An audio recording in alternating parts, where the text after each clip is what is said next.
Group D പരീക്ഷയുടെ physical efficiency ടെസ്റ്റിന്റെ date out ആയിരിക്കുകയാണ്. അപ്പൊ നിങ്ങൾ അപ്ലൈ ചെയ്തിട്ടുള്ള RRCയുടെ സൈറ്റിൽ പോയി നോക്കിക്കഴിഞ്ഞാൽ നിങ്ങൾക്ക് മനസ്സിലാവും ഓരോ RRCകളായിട്ട് എപ്പോഴായിരിക്കും ഫിസിക്കൽ എഫിഷ്യൻസി ടെസ്റ്റ് നടത്താനായിട്ട് പോകുന്നതെന്നുള്ള ഡേറ്റും കാര്യങ്ങളൊക്കെ അനൗൺസ് ചെയ്ത് തുടങ്ങിയിട്ടുണ്ട്. എല്ലാ RRCകളുടെയും സൈറ്റിൽ അവൈലബിൾ ആയി തുടങ്ങിയിട്ടില്ല. ഇപ്പൊ നമുക്ക് ചെന്നൈ സദേൺ റെയിൽവേയുടെ RRC സൈറ്റിൽ പോയി നോക്കിക്കഴിഞ്ഞ് കഴിഞ്ഞാൽ അവിടെ നമ്മുടെ ഗ്രൂപ്പ് ഡിയുടെ കാറ്റഗറി നമ്പർ 08/2024 ഗ്രൂപ്പ് ഡി പരീക്ഷയുടെ നോട്ടീസിന് തൊട്ട് താഴെ അവരിങ്ങനെ ഒരു ആഡ് റൺ ചെയ്യുന്നുണ്ട്. ആ ആഡിൽ പറഞ്ഞിരിക്കുന്ന കാര്യം എന്ന് പറഞ്ഞു കഴിഞ്ഞാൽ ഷോർട്ട് ലിസ്റ്റ് ആയിട്ടുള്ള candidates are advised to be ready to attend physical efficiency test at Chennai on last week of July 2026. അതായത് ചെന്നൈയിൽ വെച്ച് ജൂലൈ മാസം അവസാനത്തെ ആഴ്ച ഫിസിക്കൽ എഫിഷ്യൻസി ടെസ്റ്റിന് ഷോർട്ട് ലിസ്റ്റ് ആയിട്ടുള്ള കാൻഡിഡേറ്റ്സ് എല്ലാം റെഡി ആയിട്ടിരുന്നു എന്ന് ഒഫീഷ്യൽ ആയിട്ട് തന്നെ RRC അനൗൺസ് ചെയ്ത് കഴിഞ്ഞു. ഇപ്പൊ നിങ്ങൾ മറ്റ് RRCകളുടെ സൈറ്റിലോട്ടൊക്കെ പോയി നോക്കിക്കഴിഞ്ഞാൽ നിങ്ങൾക്ക് മനസ്സിലാവും ഓൾറെഡി അവർ നോട്ടീസ് ആയിട്ട് തന്നെ ഈ ഒരു ഇൻസ്ട്രക്ഷൻസും കാര്യങ്ങളും ഒക്കെ പുറത്തിറക്കി കഴിഞ്ഞു. ഇപ്പോൾ ഇത് സെക്കന്ദരാബാദ് RRCയുടെ സൈറ്റിൽ നിന്ന് ലഭിച്ചിട്ടുള്ള നോട്ടീസാണ്. ഇപ്പൊ ഗ്രൂപ്പ് ഡിയുടെ ഫിസിക്കൽ എഫിഷ്യൻസി ടെസ്റ്റിന്റെ ആ ഒരു സ്റ്റേജസിൽ വലിയ മാറ്റങ്ങളൊന്നും വരുത്തിയിട്ടില്ല. പക്ഷെ അവർ ഇൻസ്ട്രക്ഷൻസ് ഒരുപാട് എടുത്ത് പറഞ്ഞിട്ടുണ്ട്. അപ്പോൾ ആദ്യമേ തന്നെ നമുക്ക് ആ സ്റ്റേജസ് എന്തൊക്കെയാണെന്ന് നോക്കാം. അതിനുശേഷം എന്തൊക്കെയാണ് ഇമ്പോർട്ടന്റ് ആയിട്ട് പുറത്തിറക്കിയിട്ടുള്ള ഇൻസ്ട്രക്ഷൻസും കൂടി നീ ഒന്ന് വായിച്ചു നോക്കിയേക്കാം. അപ്പോൾ ഏറ്റവും ആദ്യമേ മനസ്സിലാക്കിയിരിക്കാം, നമുക്ക് ഫിസിക്കൽ എഫിഷ്യൻസി ടെസ്റ്റ് 2 സ്റ്റേജസിലായിട്ടായിരിക്കും കണ്ടക്ട് ചെയ്യപ്പെടാൻ പോകുന്നത്. ഒന്ന് നമ്മുടെ വെയിറ്റ് ക്യാരിങ് ടെസ്റ്റ് ആണ്, രണ്ടാമത്തേത് നമ്മുടെ റണ്ണിങ് ടെസ്റ്റ് ആണ്. ഇപ്പോൾ വെയിറ്റ് ക്യാരിങ് ടെസ്റ്റ് നോക്കിക്കഴിഞ്ഞ് കഴിഞ്ഞാൽ ഇപ്പോൾ മെയിൽ കാൻഡിഡേറ്റ്സിനാണ് എന്നുണ്ടെങ്കിൽ 35 കിലോ 100 മീറ്റേഴ്സ് 2 മിനിറ്റിൽ ഓടിത്തീർക്കണം. അതായത് 35 കിലോ ഭാരം ചുമന്നുകൊണ്ട് നിങ്ങൾ 100 മീറ്റർ 2 മിനിറ്റിൽ ഓടിത്തീർക്കണം. അതാണ് നിങ്ങളുടെ ഫസ്റ്റ് ടാസ്ക് എന്ന് പറഞ്ഞു കഴിഞ്ഞാൽ. ഈ ഒരു വെയിറ്റ് ക്യാരിങ് ടെസ്റ്റ് പാസ് ആയാൽ മാത്രമേ നിങ്ങളെ അടുത്ത സ്റ്റേജ് ആയിട്ടുള്ള റണ്ണിങ് ടെസ്റ്റിലേക്ക് പ്രൊമോട്ട് ചെയ്യുള്ളൂ. അപ്പോൾ വെയിറ്റ് ക്യാരിങ് ടെസ്റ്റ് നിങ്ങൾ ഏറ്റവും ആദ്യത്തെ ടെസ്റ്റ് എന്തായാലും പാസ് ആയിരിക്കണം. ഇവിടെ നിങ്ങൾ വിചാരിക്കുന്ന പോലെ ഒരു 35 കിലോ ഭാരം എന്ന് പറഞ്ഞു കഴിഞ്ഞാൽ വെറുതെ ഒരു വെയിറ്റ് ആയിരിക്കില്ല തരുന്നത്. നിങ്ങൾക്കൊരു ചാക്കിനകത്ത് മണ്ണ് നിറച്ചുകൊണ്ടുള്ള ഒരു ചാക്കായിരിക്കും തരുന്നത്. നിങ്ങളുടെ ഷോൾഡറിൽ പ്ലേസ് ചെയ്തുകൊണ്ട് 35 കിലോ ഭാരമുള്ള ഒരു ചാക്ക് 2 മിനിറ്റ് 100 മീറ്റർ ഓടി തീർക്കണം. ഇതാണ് നിങ്ങളുടെ ഫസ്റ്റ് ടാസ്ക്. ഫീമെയിൽ കാൻഡിഡേറ്റ്സിനാണ് എന്നുണ്ടെങ്കിൽ 20 കിലോ 100 മീറ്റർ 2 മിനിറ്റ്, ഇങ്ങനെയാണ് ഇതിന്റെ ടാസ്ക് വരുന്നത്. അപ്പോൾ ഫീമെയിൽ കാൻഡിഡേറ്റ്സിന് സെയിം ദൂരവും സമയവും തന്നെയാണ്, പക്ഷേ 20 കിലോ ഭാരം മാത്രം ചുമന്നാൽ മതിയാകും. ഇനി ഈ ഒരു സ്റ്റേജിൽ നിങ്ങൾ ക്ലിയർ ആവുകയാണെന്നുണ്ടെങ്കിലാണ് നമുക്ക് റണ്ണിങ് ടെസ്റ്റ് ഉണ്ടാവുക. റണ്ണിങ് ടെസ്റ്റ് എന്ന് പറഞ്ഞു കഴിഞ്ഞാൽ നിങ്ങൾക്ക് 1000 മീറ്റർ അല്ലെങ്കിൽ 1 കിലോമീറ്റർ 4 മിനിറ്റ് 15 സെക്കൻഡിൽ ഓടി തീർക്കണം. മെയിൽ കാൻഡിഡേറ്റ്സ് 1000 മീറ്റർ 4 മിനിറ്റ് 15 സെക്കൻഡിൽ ഓടി തീർക്കണം. ഇനി ഫീമെയിൽ കാൻഡിഡേറ്റ്സ് ആണ് എന്നുണ്ടെങ്കിൽ 1000 മീറ്റർ 5 മിനിറ്റ് 40 സെക്കൻഡിൽ ഓടി തീർക്കണം. ഇങ്ങനെയാണ് ഇതിന്റെ ഒരു ഫിസിക്കൽ എഫിഷ്യൻസി ടെസ്റ്റിന്റെ സ്റ്റേജ് വരുന്നത്. അപ്പോൾ 2 ഡിഫറെന്റ് സ്റ്റേജസ് ആണ് നിങ്ങളുടെ ഫിസിക്കൽ എഫിഷ്യൻസി ടെസ്റ്റിന് ഉണ്ടായിരിക്കുക. ഇനി ഫിസിക്കൽ എഫിഷ്യൻസി ടെസ്റ്റിന് പോകുന്നതിന് മുന്നേ മസ്റ്റ് ആയിട്ട് നിങ്ങൾ ഈ ഒരു ഇൻസ്ട്രക്ഷൻസ് എന്തായാലും അറിഞ്ഞിരിക്കുക. ഇത് ഒഫീഷ്യൽ ആയിട്ട് RRC പുറത്തിറക്കിയിട്ടുള്ള ഇൻസ്ട്രക്ഷൻസ് ആണ്. ഇനി ഇതിൽ പറഞ്ഞിരിക്കുന്ന ആദ്യത്തെ കാര്യം, ടെസ്റ്റിന് 2 സ്റ്റേജ് ആണ് ഉണ്ടാവുക എന്നാണ് നമ്മൾ ഓൾറെഡി കണ്ടു. ആദ്യത്തേത് വെയിറ്റ് ക്യാരിങ് ടെസ്റ്റ് ആണെന്ന് പറയുന്നുണ്ട്. അതിൽ ഫെയിൽ ആയി കഴിഞ്ഞാൽ നിങ്ങൾ എന്ത് ചെയ്തില്ല, അപ്പം തന്നെ ഇമ്മീഡിയറ്റ് ആയിട്ട് നിങ്ങൾക്ക് എലിമിനേഷൻ സംഭവിക്കും. അടുത്ത സ്റ്റേജിലേക്ക് പ്രൊസീഡ് ചെയ്യിക്കില്ല എന്ന് പറഞ്ഞിട്ടുണ്ട്.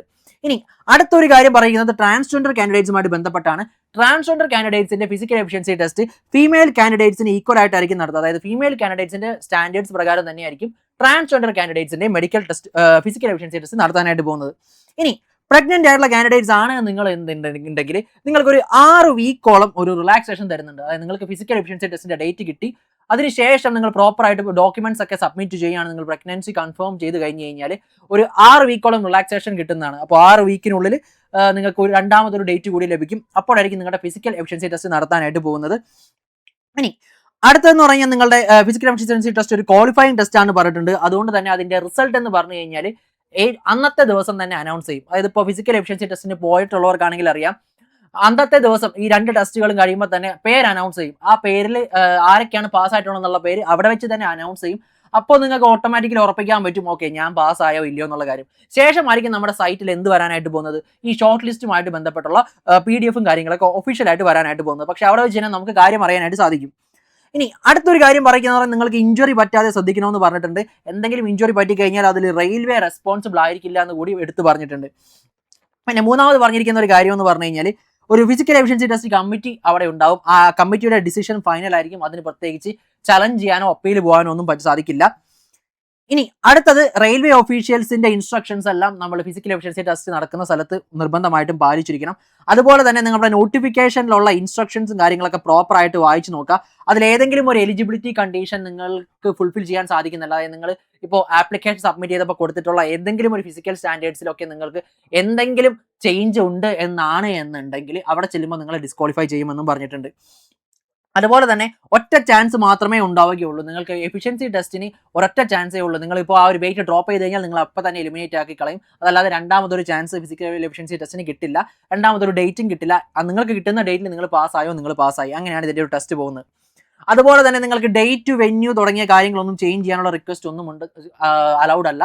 നിങ്ങൾക്ക് എവിടെയാണോ ഡേറ്റ് കിട്ടുന്നത് ആ ഡേറ്റിൽ ആ പറഞ്ഞിരിക്കുന്ന സ്ഥലത്ത് പോയി തന്നെ നിങ്ങൾ എന്ത് ചെയ്യുക, നിങ്ങളുടെ ഫിസിക്കൽ എഫിഷ്യൻസി ടെസ്റ്റ് അറ്റൻഡ് ചെയ്യാന്ന് പറഞ്ഞിട്ടുണ്ട്. കൂടാതെ പ്രോപ്പർ ആയിട്ടുള്ള, അതായത് നിങ്ങൾക്ക് അപ്രോപ്രിയേറ്റ് ആയിട്ടുള്ള ക്ലോത്ത്സും അതുപോലെ തന്നെ ഷൂവും എല്ലാം തന്നെ നിങ്ങൾ കരുതേണ്ടത് വളരെ അത്യാവശ്യമാണ്. ഇനി നിങ്ങൾക്ക് റിപ്പോർട്ടിംഗ് ടൈം പറഞ്ഞതിന് 1 hour മുന്നേയെങ്കിലും നിങ്ങൾക്ക് കിട്ടിയിരിക്കുന്ന കോൾ ലെറ്ററുമായിട്ട് നിങ്ങൾ ആ ഒരു സ്പോട്ടിൽ എത്തിച്ചേരാനും ശ്രദ്ധിക്കുക. അപ്പോൾ ഇത്രയുമാണ് പ്രധാനമായിട്ടും ഫിസിക്കൽ എഫിഷ്യൻസി ടെസ്റ്റിന് പോകുന്നതിന് മുന്നേ നിങ്ങൾ അറിഞ്ഞിരിക്കേണ്ട കാര്യങ്ങൾ. ഇനി ഇതിന്റെ ഒരു ട്രെയിനിങ് നിങ്ങൾ നോക്കി കഴിഞ്ഞ് കഴിഞ്ഞാൽ നിങ്ങൾ പ്രൊഫഷണൽ ആയിട്ടുള്ള ആരുടെങ്കിലും കീഴിൽ തന്നെ ഈ ഒരു വെയിറ്റ് ട്രെയിനിങ് പ്രാക്ടീസ് എടുക്കേണ്ടത് വളരെ അത്യാവശ്യമാണ്. കാരണം നിങ്ങൾ ഈ വെയിറ്റ് ഒക്കെ എടുക്കുമ്പോൾ നിങ്ങളുടെ സ്പൈനൽ കോഡിനൊക്കെ ഇഞ്ചുറീസ് വരാനുള്ള സാധ്യതകൾ വളരെ കൂടുതലാണ്. ഇപ്പോൾ നിങ്ങൾ സെൽഫ് ആയിട്ടാണ് ഒരു വെയിറ്റ് എടുത്ത് പ്രാക്ടീസ് ചെയ്യുന്നതെങ്കിൽ ഒരുപാട് ഇഞ്ചുറീസ് വരും. അപ്പോൾ എപ്പോഴും ശ്രദ്ധിക്കുക, നിങ്ങൾ പ്രൊഫഷണൽ ആയിട്ട് ഇതിന് ട്രെയിൻ ചെയ്യിക്കുന്ന ആൾക്കാരുടെ അടുത്ത് നിന്ന് തന്നെ പോയിട്ട് നിങ്ങളൊരു പ്രോപ്പർ ട്രെയിനിങ്ങോട് കൂടി തന്നെ ഇതിന്റെ പ്രാക്ടീസ് ആരംഭിച്ചോളാം. ഇപ്പൊ പ്രാക്ടീസ് ആരംഭിച്ചാൽ തന്നെ നിങ്ങൾക്ക് ഒരു സാധ്യതയുണ്ട്. ഇപ്പോൾ വലിയ കുഴപ്പമില്ലാത്ത ഒരാളാണ്, അത്യാവശ്യം ഹെൽത്തി ആയിട്ടുള്ള ഒരു ഇൻഡിവിജ്വൽ ആണ് എന്നുണ്ടെങ്കിൽ ഒരു മാസത്തെ ട്രെയിനിങ്ങിലൊക്കെ നിങ്ങൾക്ക് ഈ ഒരു സാധനം എടുക്കാം. കാരണം ഈ വെയിറ്റ് എടുക്കുന്നതിനും അത് ഓടുന്നതിനും ഒക്കെ ഒരു ചില രീതികളുണ്ട്. അതുപോലെ നിങ്ങൾക്ക് റണ്ണിങ് പ്രാക്ടീസ് ഇല്ലാത്തവരാണെന്നുണ്ടെങ്കിൽ ഇപ്പോഴേ തന്നെ ഡെയിലി കാലത്തും വൈകിട്ടും ഒക്കെയുള്ള പ്രോപ്പർ ആയിട്ടുള്ള ട്രെയിനിങ് നിങ്ങൾക്ക് കിട്ടിയിട്ടുണ്ടെങ്കിൽ നിങ്ങൾ ഫിസിക്കലി ക്ലിയർ ചെയ്യാനുള്ള ഒരു സാധ്യതയുണ്ട്. സോ നിങ്ങൾ പ്രൊഫഷണൽ ആയിട്ട് തന്നെ നിങ്ങളുടെ ട്രെയിനിങ് എടുത്ത് തുടങ്ങുക. സെൽഫ് പ്രിപ്പറേഷൻ ഈ ഒരു കാര്യത്തിൽ ചെയ്യാൻ നിൽക്കരുത്. നല്ലൊരു ട്രെയിനിങ് കിട്ടിക്കഴിഞ്ഞാൽ നമുക്ക് 1 മാസത്തിനുള്ളിൽ ആ ഒരു ഡേറ്റ് കിട്ടുമ്പോഴേക്കും നമുക്ക് ക്ലിയർ ആവാം. ഓക്കെ, ഇനി അടുത്ത ഗ്രൂപ്പ് ഡി പരീക്ഷയും ഉടനെ എത്തിക്കഴിഞ്ഞു. അപ്പോൾ അതിന് വേണ്ടിയിട്ട് നിങ്ങൾക്ക് ഇപ്പോൾ ചെയ്യാൻ പറ്റുന്ന ഏറ്റവും നല്ല കാര്യം എന്ന് പറഞ്ഞു കഴിഞ്ഞാൽ മോക്ക് ടെസ്റ്റ് അറ്റൻഡ് ചെയ്യുക എന്നുള്ളതാണ്. നമ്മൾ സൂപ്പർ നോട്ട്സ് വെറും 250 രൂപയ്ക്ക് മോക്ക് ടെസ്റ്റിന്റെ ടെസ്റ്റ് പാക്ക് ഉണ്ട്. സബ്ജക്ട് വൈസ് മോക്ക് ടെസ്റ്റും അതുപോലെ തന്നെ 15ഓളം ഫുൾ ലെങ്ത് ടെസ്റ്റ് നിങ്ങൾക്ക് ഇതിൽ അവൈലബിൾ ആയിരിക്കും. അപ്പോൾ മോക്ക് ടെസ്റ്റ് എടുത്ത് തറോ ആയിട്ട് നിങ്ങളുടെ പ്രോപ്പർ ആയിട്ട് ഒരു 80+ കിട്ടുന്നുണ്ടോ എന്ന് ഉറപ്പിച്ചതിന് ശേഷം മാത്രം നിങ്ങളുടെ മോക്ക് ടെസ്റ്റുകൾ നിങ്ങളുടെ മെയിൻ എക്സാമിനേഷൻ അറ്റൻഡ് ചെയ്യാനായിട്ട് പോവുക. കാരണം നമ്മൾ മാക്സിമം എഫേർട്ട് ഇട്ടുകൊണ്ട് വേണം ഈ ഒരു ഗ്രൂപ്പ് ഡി എക്സാമിനേഷൻ അപ്രോച്ച് ചെയ്യാൻ. സോ ഇവിടെ നമ്മൾ എവിടെ എത്തി നിൽക്കുന്നു എന്ന് മനസ്സിലാക്കാനായിട്ട് മോക്ക് ടെസ്റ്റുകൾ വളരെയധികം ഇമ്പോർട്ടൻ്റ് ആണ്. അതെന്തായാലും നിങ്ങൾ എടുത്തേ പറ്റുള്ളൂ. ഒരു കാരണവശാലും നിങ്ങൾ മോക്ക് ടെസ്റ്റ് സ്കിപ്പ് ചെയ്യാതിരിക്കുക. അതുപോലെ തന്നെ ഗ്രൂപ്പ് ഡി റിസൾട്ട് അനൗൺസ് ആയപ്പോൾ സൂപ്പർ നോട്ട്സ് നിങ്ങളെ ഏതെങ്കിലും രീതിയിൽ ഇൻഫ്ലുവൻസ് ചെയ്യുകയോ സഹായിക്കുകയോ ചെയ്തിട്ടുണ്ടെന്നുണ്ടെങ്കിൽ നമ്മുടെ ഒരു താഴെ ഒരു ഗൂഗിൾ ഫോം ഒന്ന് മെൻഷൻ ചെയ്തേക്കാട്, അതിലൊന്ന് ഫില്ല് ചെയ്തേക്കുക. കാരണം നമുക്കൊരു സന്തോഷമുള്ള ഒരു കാര്യമാണ്. സൂപ്പർ നോട്ട്സിലൂടെ നിങ്ങൾ ആർക്കെങ്കിലും ഒക്കെ ഗ്രൂപ്പ് ഡി ക്ലിയർ ആയിട്ടുണ്ടെന്ന് അറിയാൻ സാധിക്കുന്നതിന് വളരെയധികം സന്തോഷമുള്ള ഒരു കാര്യമാണ്. ഇപ്പോൾ നമ്മുടെ ബാച്ചിലൊക്കെ പിള്ളേർക്കൊക്കെ നമ്മൾ ഓൾറെഡി വേണ്ട കാര്യങ്ങളൊക്കെ ചെയ്ത് കഴിഞ്ഞിരിക്കുന്നു. ഇനി അടുത്തതെന്ന് പറഞ്ഞാൽ നമ്മുടെ ബാച്ചിൽ പെടാത്ത നമ്മുടെ ഈ ഓൺലൈൻ ക്ലാസ്സുകളൊക്കെ കണ്ടിട്ട് ആർക്കെങ്കിലും ഒക്കെ ബെനിഫിറ്റ് ആയിട്ടുണ്ട് എന്നാണെങ്കിൽ നിങ്ങൾക്ക് താഴെ കാണുന്ന ഗൂഗിൾ ഫോം ഒന്ന് ഫില്ല് ചെയ്ത് കഴിഞ്ഞാൽ ഞങ്ങൾ നിങ്ങളെ കോൺടാക്ട് ചെയ്യുന്നതാണ്. അപ്പോൾ എന്തായാലും മക്കളെ, ഫിസിക്കൽ നല്ല രീതിക്ക് തന്നെ പ്രിപ്പയർ ചെയ്തോടാ, ഒരു മടിയും വിചാരിക്കരുത്. കാരണം നിങ്ങൾ എക്സാം ക്ലിയർ ചെയ്തുകൊണ്ട് മാത്രം കാര്യമില്ല, ഫിസിക്കൽ ടെസ്റ്റ് മസ്റ്റ് ആയിട്ടുള്ള കാര്യമാണ്. സോ വീഡിയോ ഉപകാരപ്പെട്ടു എന്ന് വിചാരിക്കുന്നു. ഇതുമായിട്ട് ബന്ധപ്പെട്ടുള്ള ബാക്കി ഡീറ്റെയിൽസും അപ്ഡേറ്റ്സ് ഒക്കെ ഞാൻ മറ്റു വീഡിയോസ് ആയിട്ട് ചെയ്യാം. അപ്പോൾ നമ്മുടെ ചാനലൊക്കെ ഒന്ന് സബ്സ്ക്രൈബ് ചെയ്തിട്ടോടാ. പിന്നെ ഈ ഡീറ്റെയിൽസും നോട്ടീസും കാര്യങ്ങളെല്ലാം ഞാൻ നമ്മുടെ ടെലിഗ്രാം ചാനലാണ് ഇടുന്നത്. സോ ടെലിഗ്രാം ചാനൽ ഒന്ന് ജോയിൻ ചെയ്ത് വെച്ചോ. അപ്പോൾ മറ്റൊരു വീഡിയോയിൽ വീണ്ടും കാണാം. Thank you and bye bye.